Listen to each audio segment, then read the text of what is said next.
What a piece of crap ex-wife. What a piece of crap sister family they have. Are you serious? So they basically told her, hey, yeah, you can get with him because you're going to use him for his money and things, but don't reproduce with him. Oh my gosh, you did the right thing when you found out what she was doing. And she's trying to stay with you? Subject: my wife cheated, got pregnant, and begged me to stay.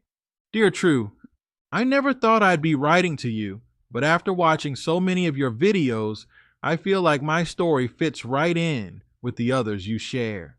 Maybe it will help another guy out there avoid the hell I've been through. My name is Craig, and I was married to my wife Lexi for 7 years. We had what I thought was a solid, loving relationship built on trust and mutual goals. One of those goals was that neither of us wanted kids. We discussed it thoroughly before we got married, and we're always on the same page about it.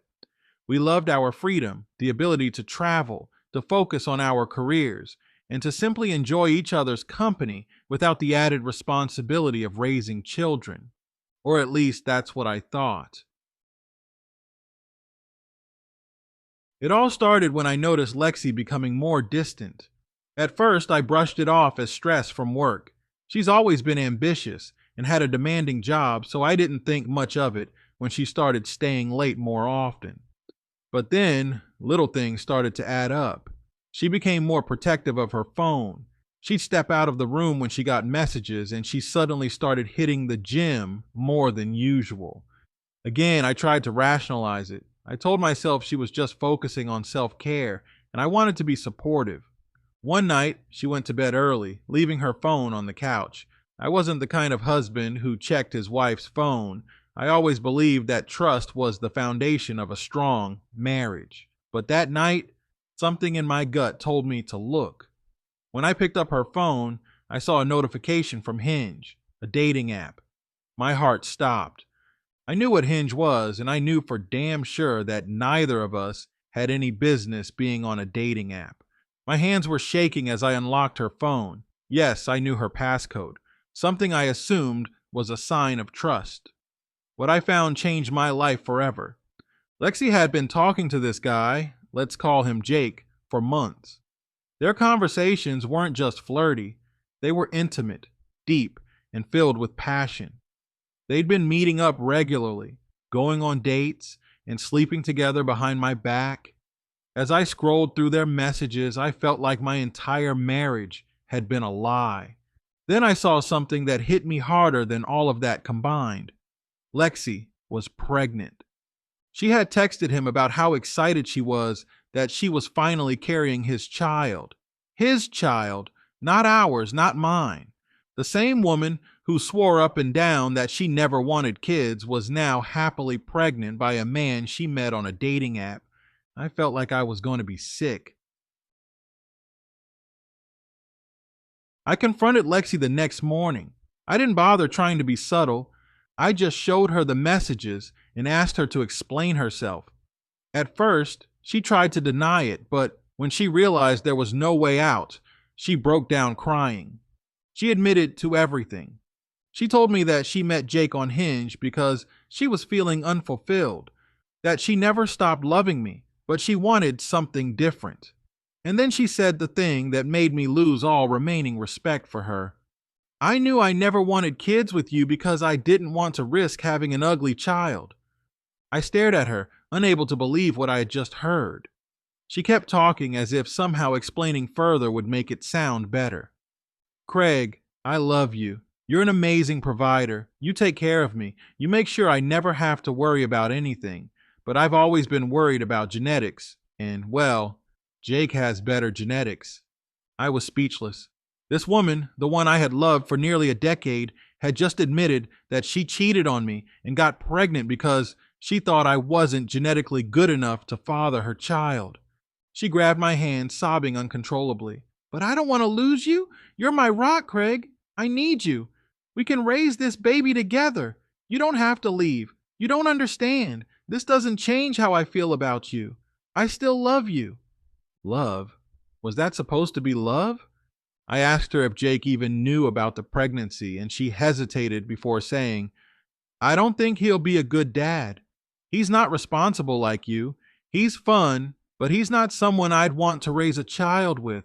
That's why I need you, Craig. She needed me, not wanted me.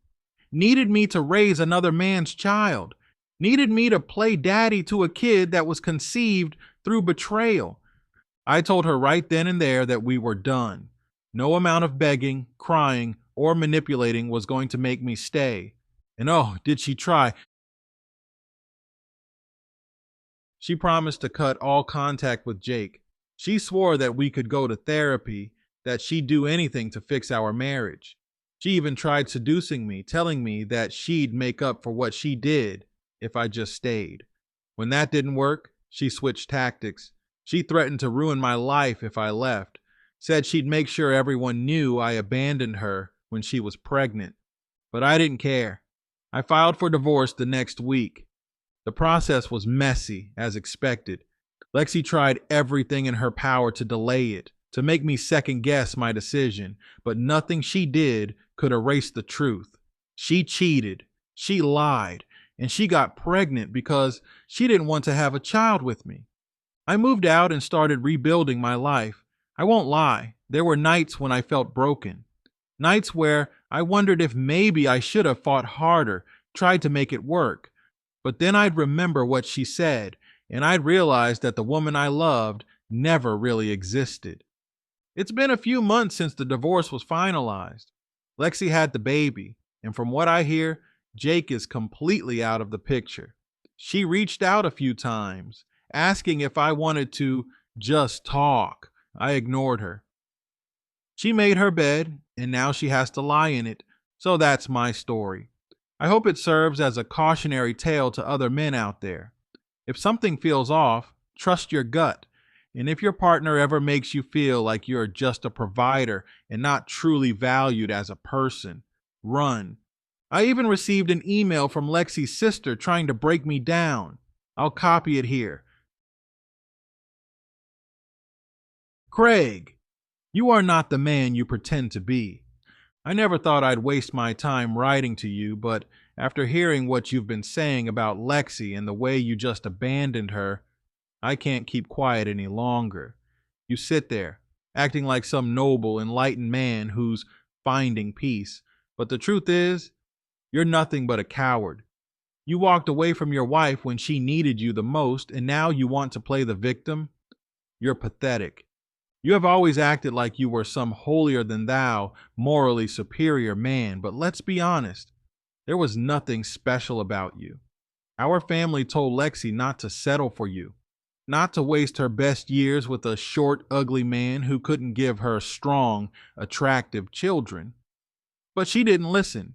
She gave you a chance. And look where that got her, trapped in a marriage with a weak little man who couldn't satisfy her in any way that mattered. You talk about betrayal, but let's get real. Lexi was never truly happy with you. Do you think it was just a one-time mistake? She's been cheating on you for years. Years, Craig. She was never satisfied, and everyone knew it but you. The little 1-minute pump sessions you thought were enough. They weren't.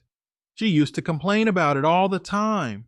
She stuck around because, yeah, you were a good provider, but that's it.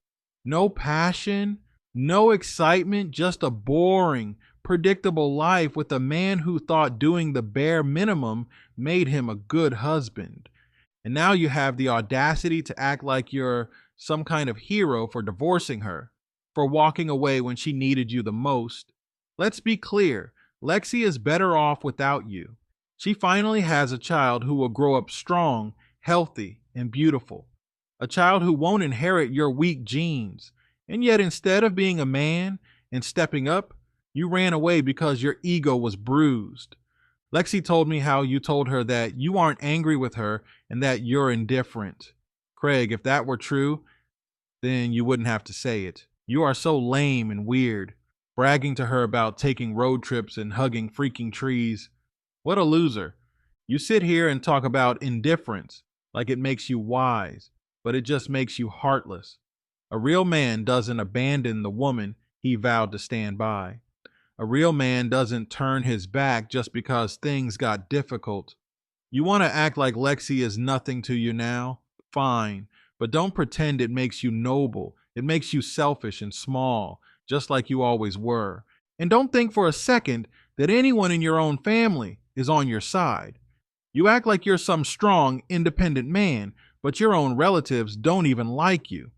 I've heard what they say about you behind your back. They make fun of you, Craig, just like everyone else always has. You were the family joke growing up, weren't you?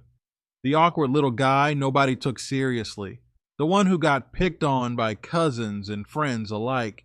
And guess what? That never changed. People laugh at you, Craig. They always have. Even now, they're shaking their heads, wondering how you ever thought you deserved someone like Lexi in the first place. The truth is, you didn't deserve her. She settled for you because she thought you were safe, that you'd be a provider. But even that wasn't enough, was it? Because at the end of the day, love isn't just about paying the bills. It's about attraction, passion, strength, and you lacked all of those things. So she did what any woman in her position would do. She looked for someone better, and she found him. And now? Now you're out here pretending like you're the winner, like you've moved on and found peace. What a joke. Meanwhile, Lexi isn't sitting around moping. She's moving forward with her life, and trust me, she won't be alone for long. In fact, I already have a couple of successful men lined up who would love to date her, actual men. Not insecure little boys who think walking away from responsibility makes them strong. We're talking doctors, lawyers, real providers, real protectors, men who aren't afraid of a woman like Lexi, men who don't crumble at the first sign of adversity. You, on the other hand, you'll be alone, walking through your little forest, driving aimlessly in your car, trying to convince yourself that you're happy. But deep down, you'll know the truth.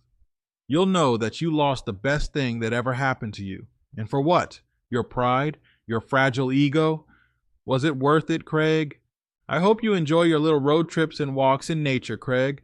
Meanwhile, Lexi is out here actually handling real responsibilities, something you clearly never had the spine to do. I didn't let her email get to me. She clearly is scorned as well and is trying to shame me into taking Lexi back. Update, Lexi found her way back and is demanding I take her in. True, it's Craig again. I never expected to be writing a follow-up, but life has a way of throwing curveballs. I thought that after my divorce from Lexi, I was done with her. I thought she had finally accepted that I wanted nothing to do with her or the mess she created. But I was wrong. For a while, things were quiet. Lexi had her baby, and I assumed she was busy dealing with the reality of single motherhood. I focused on healing, moving on, and rebuilding my life. I had no contact with her, no updates, and honestly, I liked it that way. Then, out of nowhere, she came back. Started with a text. Craig, we need to talk. I ignored it. She followed up with another. Please, it's important. Just one conversation. I still ignored it. I had nothing left to say to her. Then came the phone calls, voicemails where she was crying, talking about how she needed me. I blocked her number. That's when she showed up at my apartment. I opened the door to see her standing there, looking exhausted, holding the baby in her arms. She looked different, less like the confident, selfish woman who had shattered my life and more like someone who had been dragged through hell. Craig, please, just hear me out. I wanted to slam the door in her face, but something in me, maybe curiosity, maybe pity, made me step aside and let her in. She sat on my couch, rocking the baby, and I stood there, arms crossed, waiting for whatever nonsense she was about to spew. And then she dropped the bombshell. Jake left. He doesn't want anything to do with the baby. I'm all alone.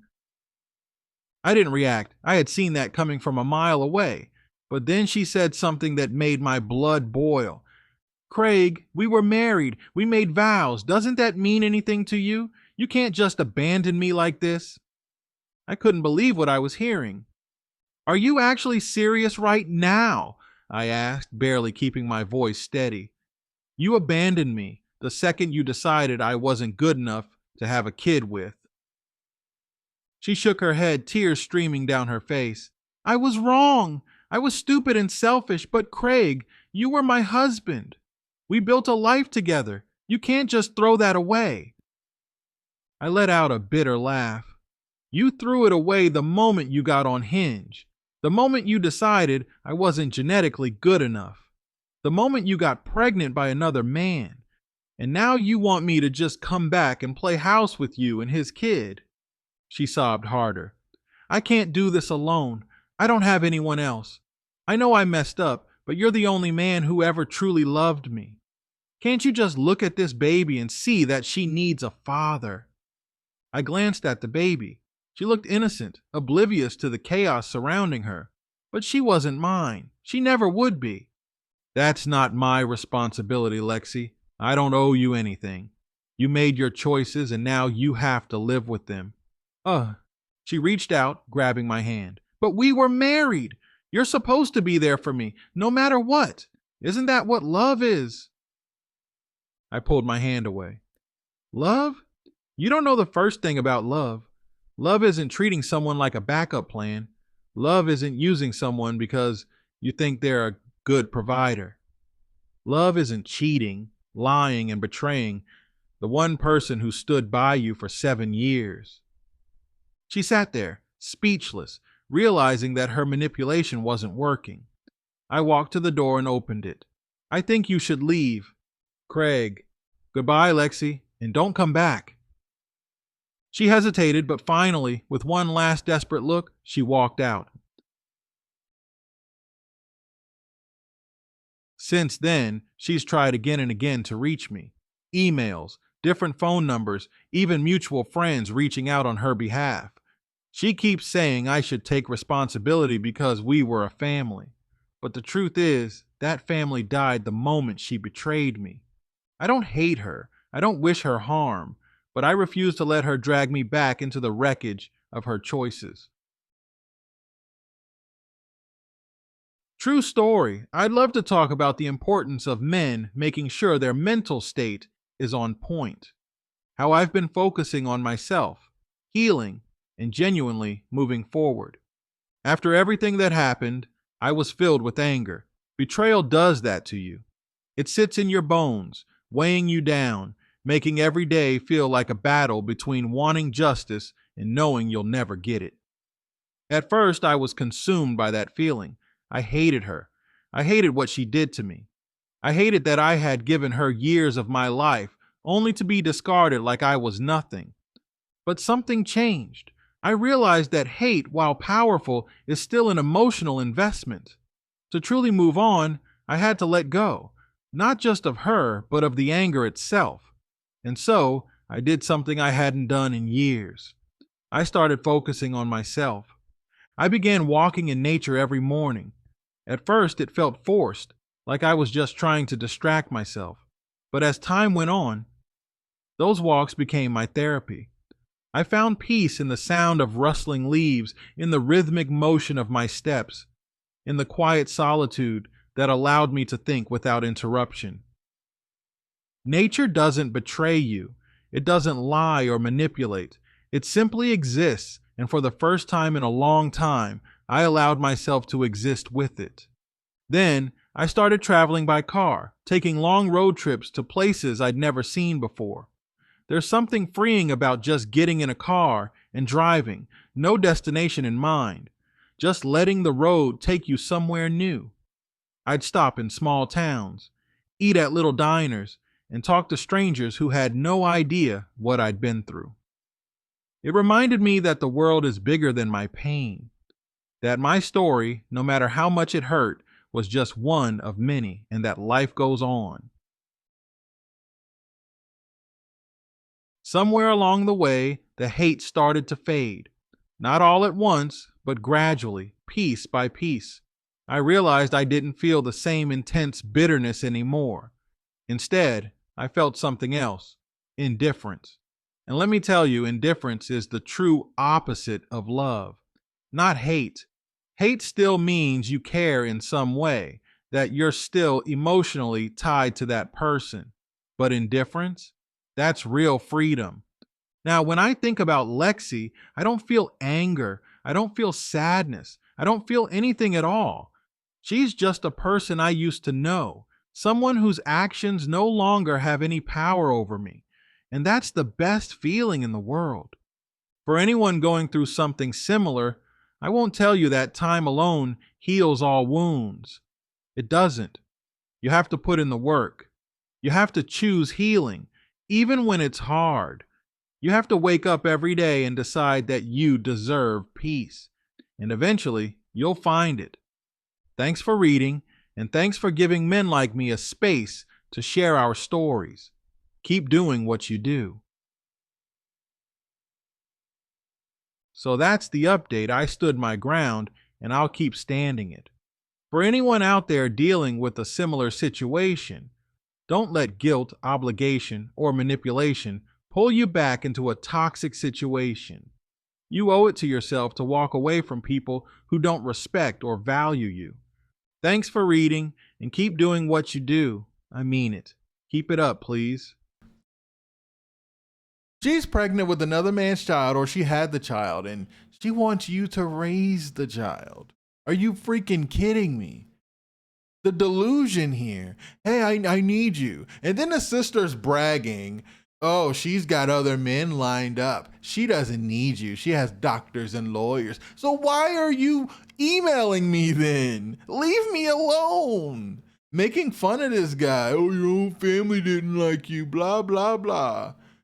Dude, I like how you're handling it as far as, look, oh, well, she's just trying to hurt my feelings. I don't care. I'm moving on and I'm doing what makes me happy. I'm going to focus on my mental. I'm going to just be happy and do things that make me happy. If taking a road trip makes you happy, then take a freaking road trip. Who is she to tell you you shouldn't take a road trip, or you're a loser, you're hugging trees? They are mad because the family is losing the cash cow. The family is. Lexi was probably taking your money and giving it to family members, helping her sister pay bills and things like that. That's all gone now. Now they don't have anybody. And she has to lie and say, oh, I have doctors and lawyers lined up. Sure you do. Even if you do, I don't care. I'm out. Good luck raising that child. Oh my gosh, just disgusting. Guys, is it worth it? Is it worth it? If you want to send in a story, send it to truestorynation@gmail.com. Here, I'll put it on the screen. That's truestorynation@gmail.com. OP, thanks for sending in this story, and I wish you nothing but the best. Catch you guys at the next one.